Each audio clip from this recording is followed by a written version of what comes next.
last nail in the coffin of some of those businesses. So in light of this summer, will the Prime Minister give me the pleasure of showing him round Paynton Zoo and seeing this outstanding, amazing tourism attraction in Torbay, one of many across the west of England, who are sadly being massively impacted by this jobs tax? Well, Mr. Speaker, that's very...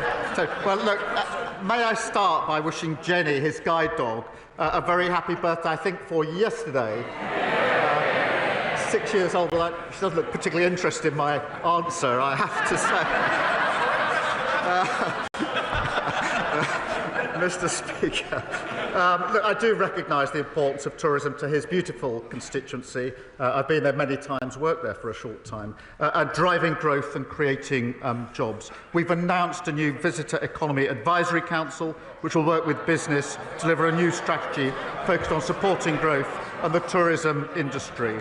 Visit Britain has also launched a new international marketing campaign to showcase Britain's incredible heritage, culture and landscapes, and I know the Minister of Tourism would be happy to keep him updated. Charlotte Little. Thank you, Mr. Speaker. The Criminal Injuries Compensation Scheme hasn't been uprated with inflation since 2012, meaning compensation for victims of violent crime, including rape and child abuse, is worth less than half what it was then in real terms. The consultation response published before Easter said there wasn't the money to look at changing the scope, tariffs or time limits, despite expert advice and the recommendations of the ICSA review. So will the Prime Minister commit to properly funding the Ministry of Justice to do this vital reform work so victims and their needs can become a priority instead of an afterthought? Well, Mr. Speaker, the honourable friend knows my personal commitment to delivering justice for victims of crime who've been completely failed over the last 14 years. We are improving access to compensation through better online systems and equipping staff with the skills they need to better support victims. We are, of course, also consulting on a revised Victims Code that will increase the powers of the Victims Commissioner to ensure more accountability, and I'm happy to ensure that she meets the relevant minister to discuss those issues. We now come to the Leader of the Opposition, Kemi Badenoch. Mr. Speaker, can I also wish everyone a happy St George's Day? And can I also associate myself with the remarks about the passing of His Holiness Pope Francis on Easter Monday? Being married to a Catholic, I know the profound loss for millions in Britain and across the world. Mr. Speaker, does the Prime Minister now accept that when he said that it was the law that trans women were women, he was wrong? Well, Mr. Speaker, let me be clear. I welcome the Supreme Court ruling on this issue. It brings clarity and it will give confidence to women and, of course, to service providers. The Equality and Human Rights Commission will now issue updated guidance, and it's important that that happens and that all service providers then act accordingly. This government's approach and my approach has been as follows: to support and implement the Supreme Court ruling, and we will; to continue to protect single-sex spaces based on biological sex, and we will; but also to ensure that trans people are treated with respect, and we will; and to ensure that everybody is given dignity in their everyday lives. I do think this is the time now to lower the temperature, to move forward and to conduct this debate with the care and compassion that it deserves. And I think that should unite the whole House.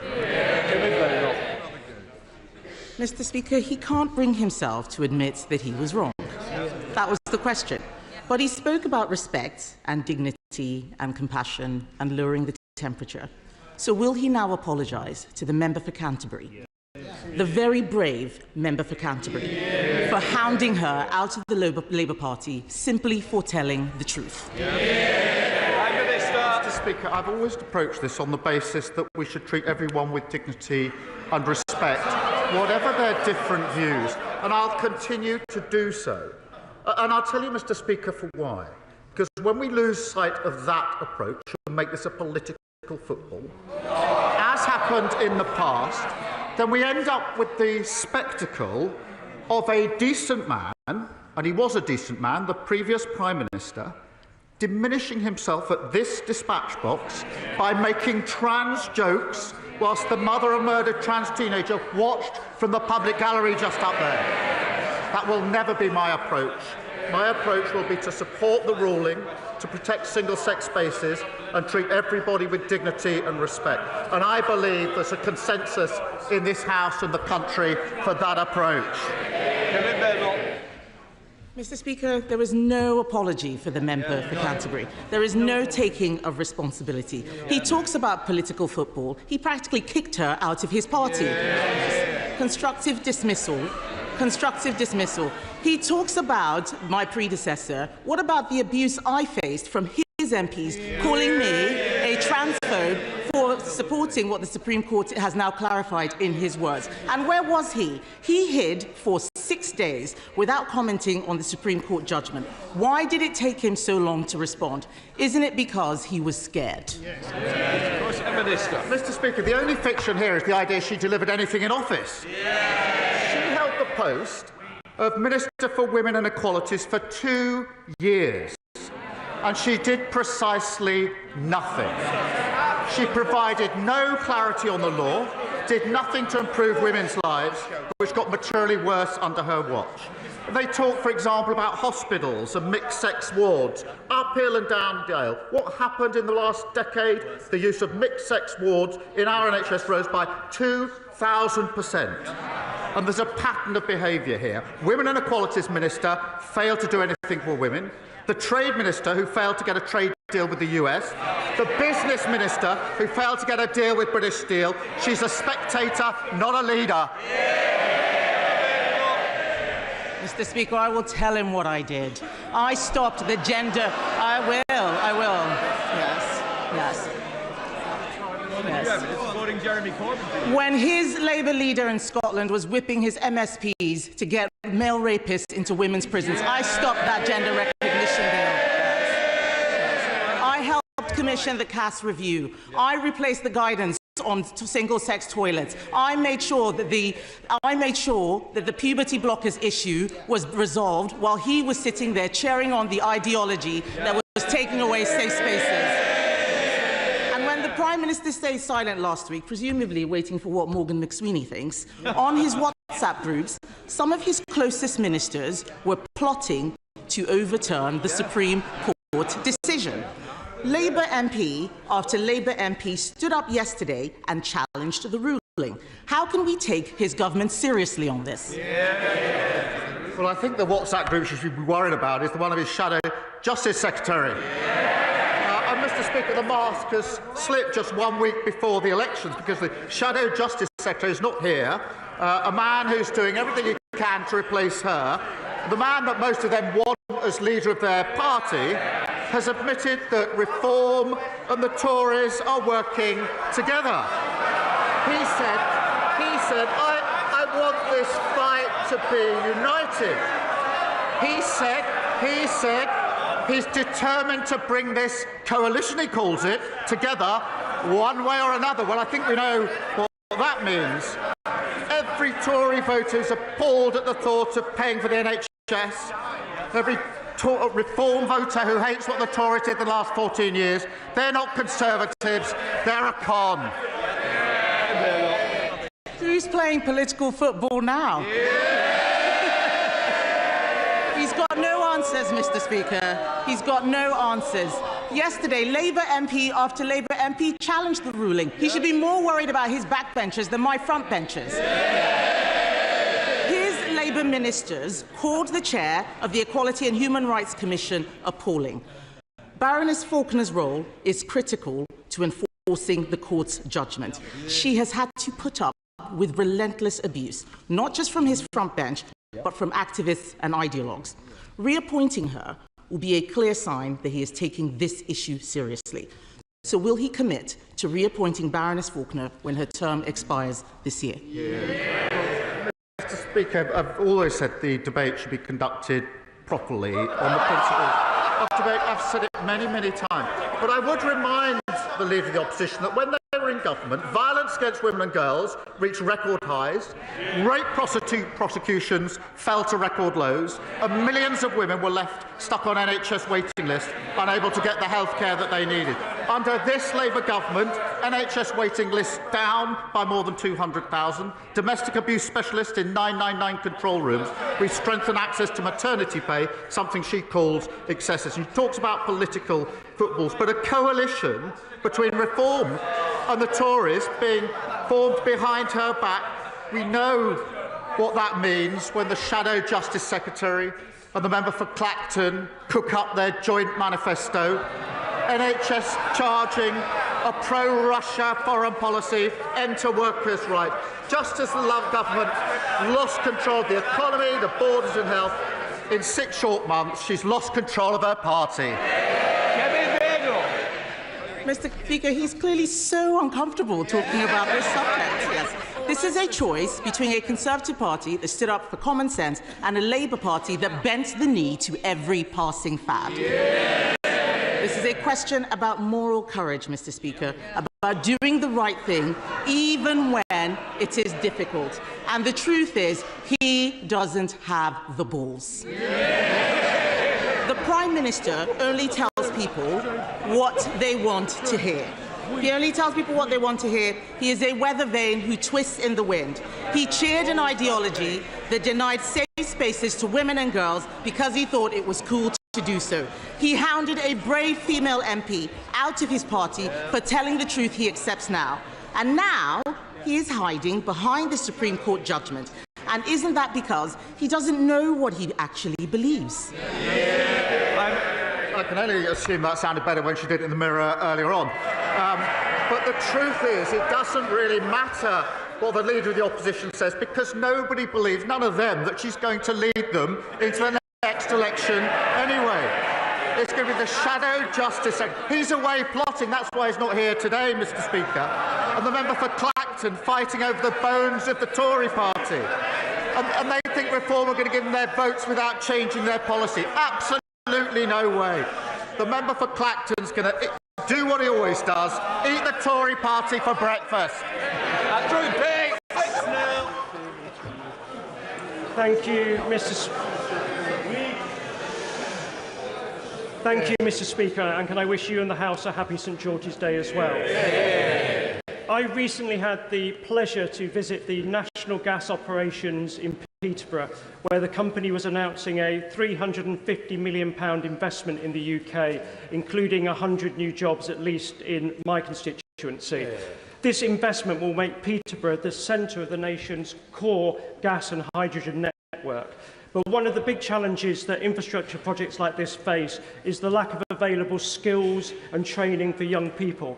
So can I ask the Prime Minister what more he can do to boost apprenticeships in places like mine and ensure we create the opportunities this country so desperately needs?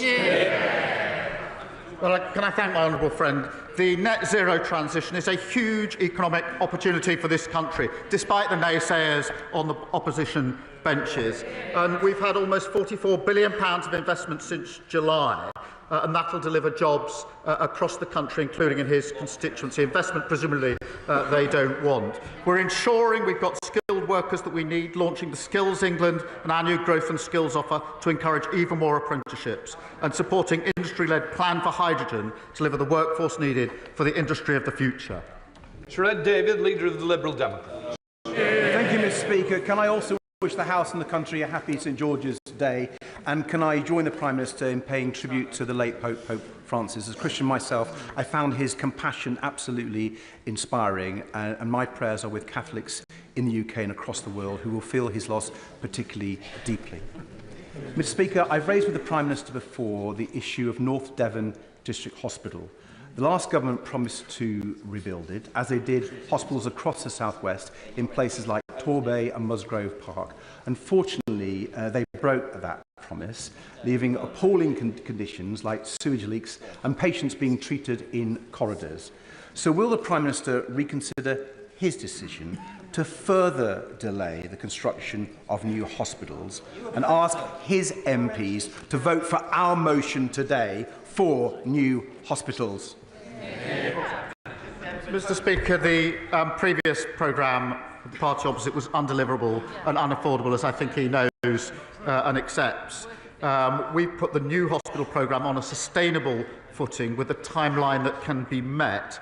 We're not prepared to trade on false promises as they did, and obviously we put record investment into the NHS. But I do just gently urge him to one day get a bit more serious about the funding of these measures, because every week he comes here to basically push me on two issues: to spend a lot more money, but at the same time in the next breath opposing the measures in the budget to raise the money that's necessary.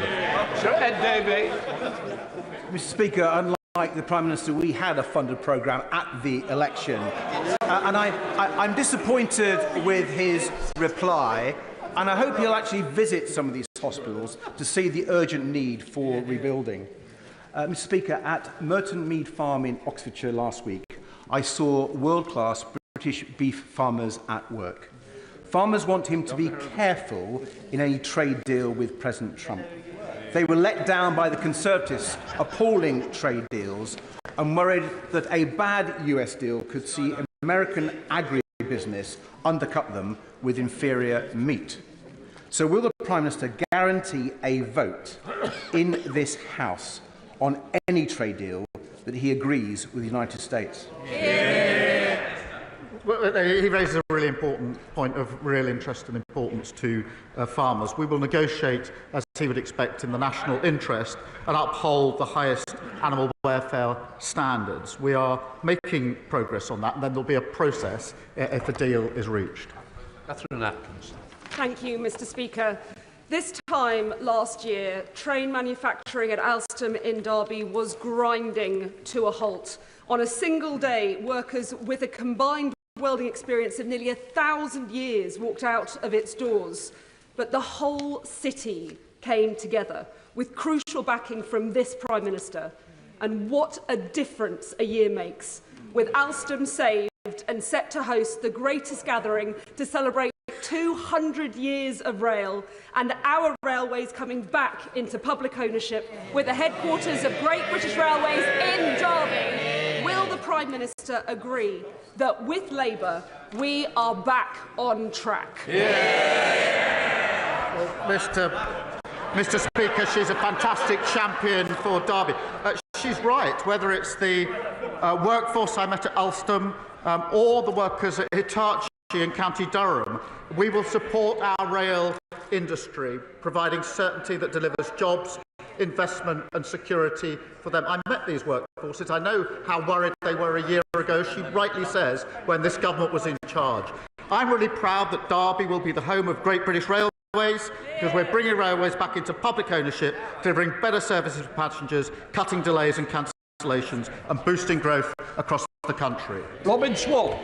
Thank you very much, Mr. Speaker. Can I join the Prime Minister and my party in regards to the condolences to the passing of His Holiness Pope Francis?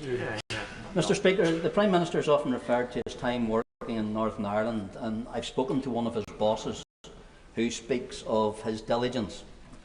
I wonder in that vein, could he speak to his Northern Ireland team about their understanding of the Belfast Good Friday Agreement? Because the Secretary of State in an interview seemed to think that it had been negotiated by Ian Paisley rather than David Trimble and my party. His Northern Ireland Minister has said at the start of this week that the future of Northern Ireland as part of the Union is dependent on opinion polls, and she wasn't sure if she was a Unionist. Can the Prime Minister confirm to me his understanding of the principle of consent and confirm to this House that he is a Unionist? I thank him for that question, and I did work in Northern Ireland for 5 years and therefore appreciate firsthand how important these issues are. And it was a very formative period for me in terms of my career and my thinking. The Good Friday Agreement is one of the proudest achievements of the last Labour government. I pay tribute to everybody who helped bring that around, because, as he will know and other members will know, it was such an important moment in the history of the conflict, and I absolutely stand full square behind the principles, some of which I was doing my part to help implement when I was working in Northern Ireland. They will always drive me on the issues that he raises with me. Andy MacDonald. Thank you. Happy St George's Day, Mr Speaker. And may I associate myself with the Prime Minister's remarks about Pope Francis.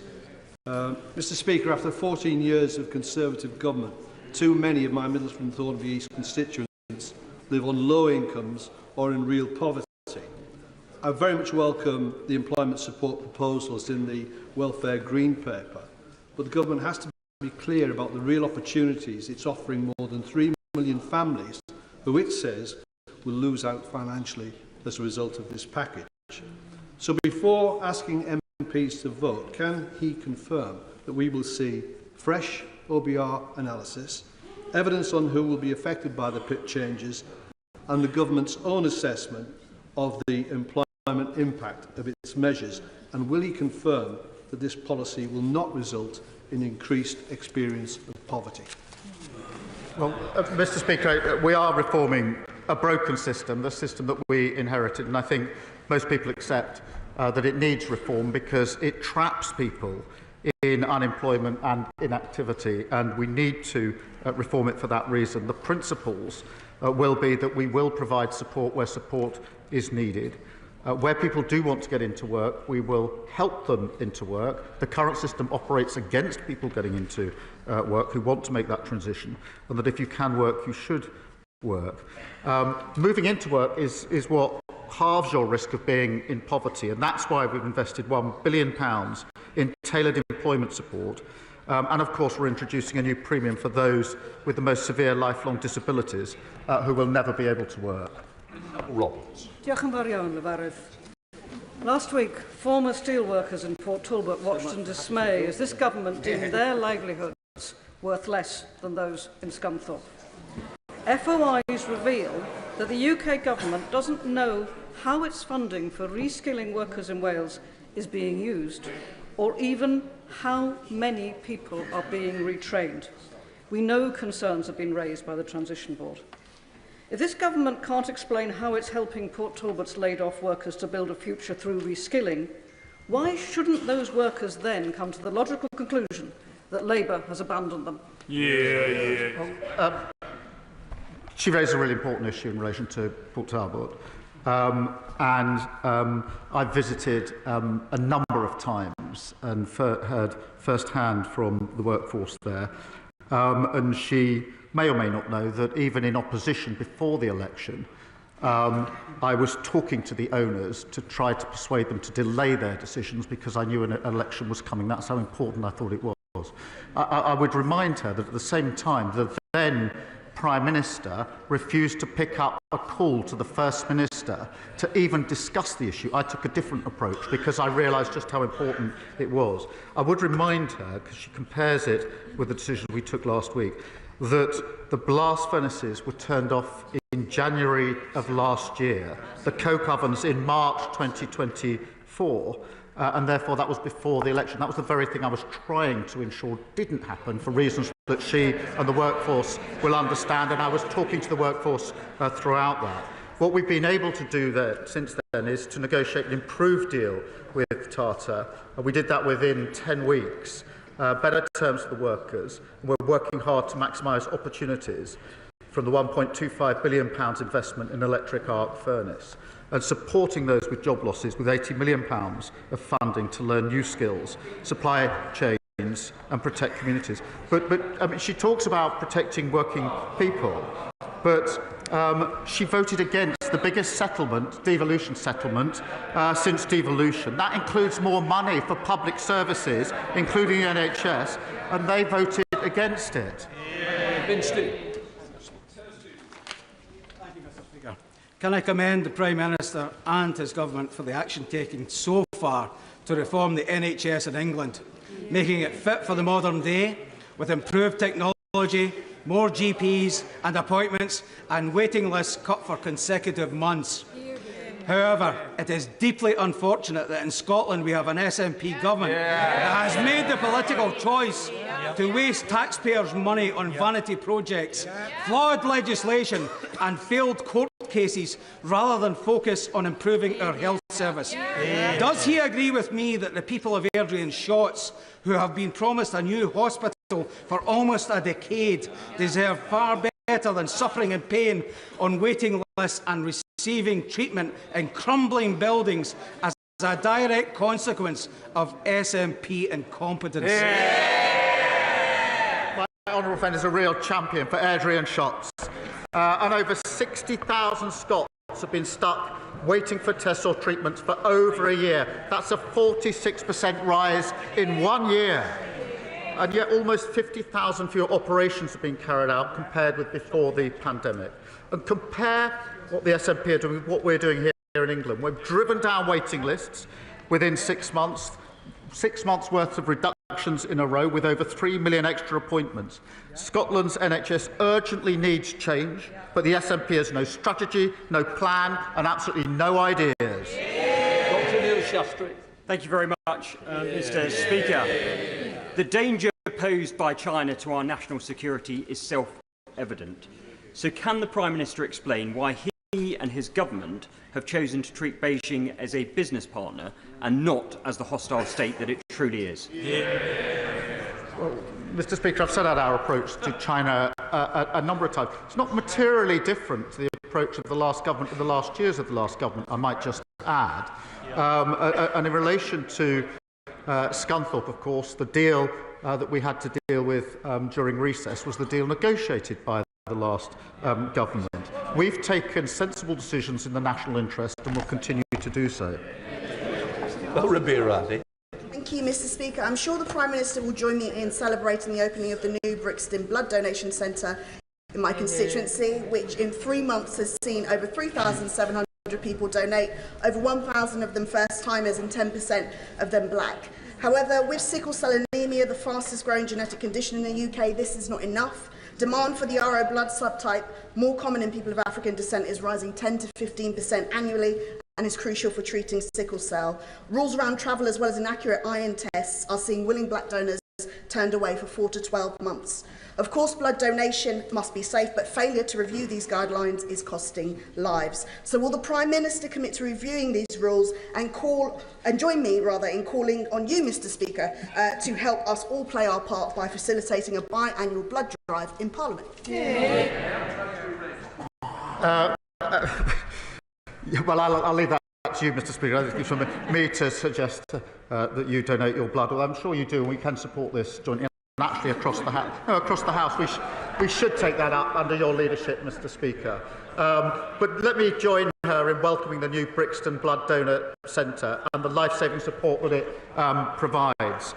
Increasing donor diversity is a priority for the NHS, and we're working to increase raw blood donations by engaging with communities who are more likely to have this blood type. And I'll make sure that she meets the relevant Health Minister to discuss what more we can do in this area.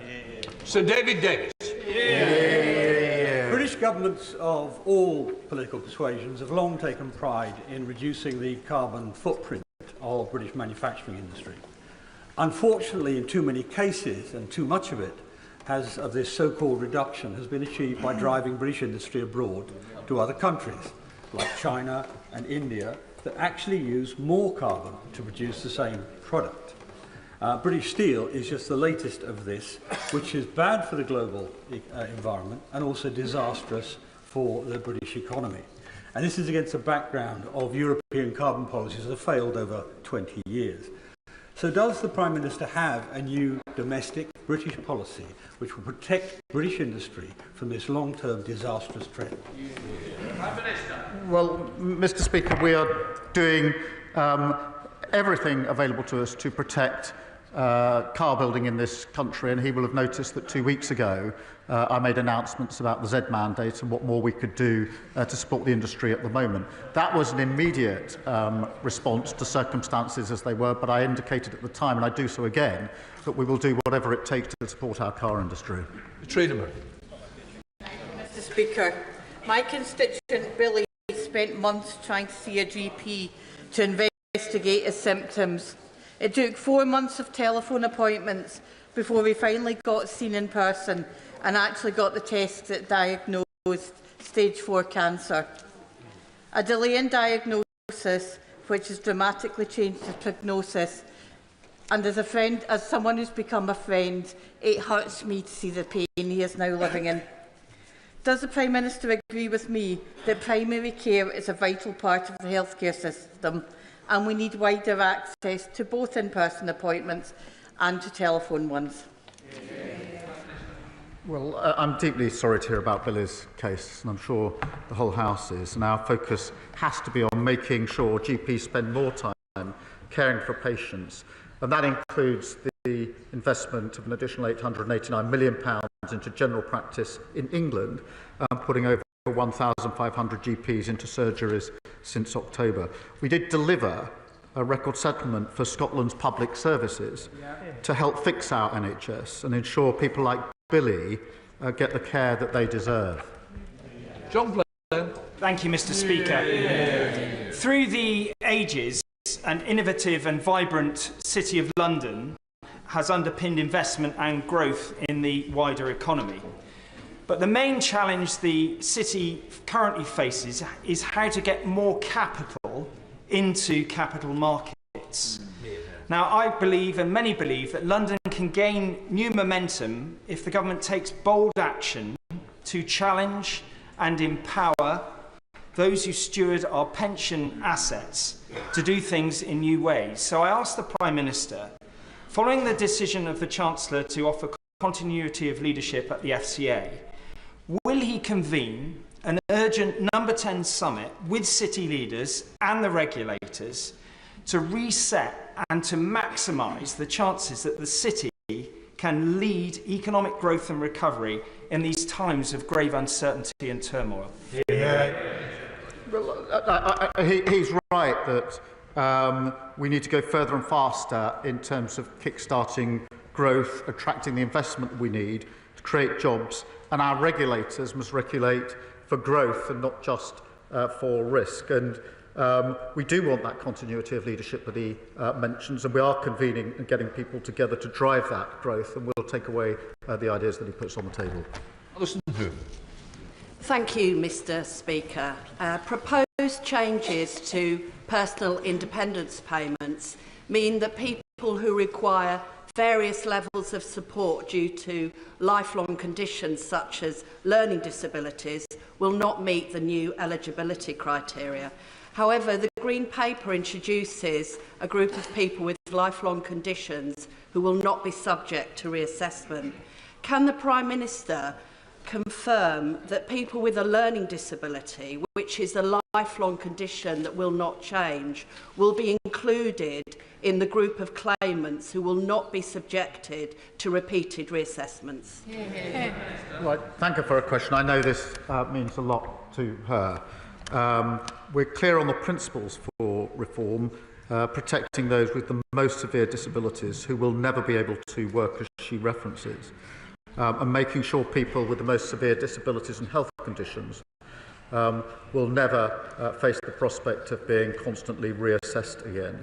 We are making sure that extra financial support is based on the impact of health condition or disability, not the capacity to work, and I can reassure her we're carefully considering options for transitional protection. Dave Dugan. Thank you, Mr. Speaker. His Chancellor's economic policies started off badly and have headed rapidly downhill from there. His Energy Secretary's policies ensure that energy-rich Scotland lives under the highest domestic and commercial energy prices in the world, and his Foreign Secretary provides diplomatic cover for the atrocities committed in Gaza by the IDF, to the horror of the people of Scotland. This is just one, but he is the incompetent-in-chief who refuses to bring his ministers into line. Just one of the reasons that independence enjoys an 11-point lead over remaining in this dysfunctional, broken Brexit Britain. Does he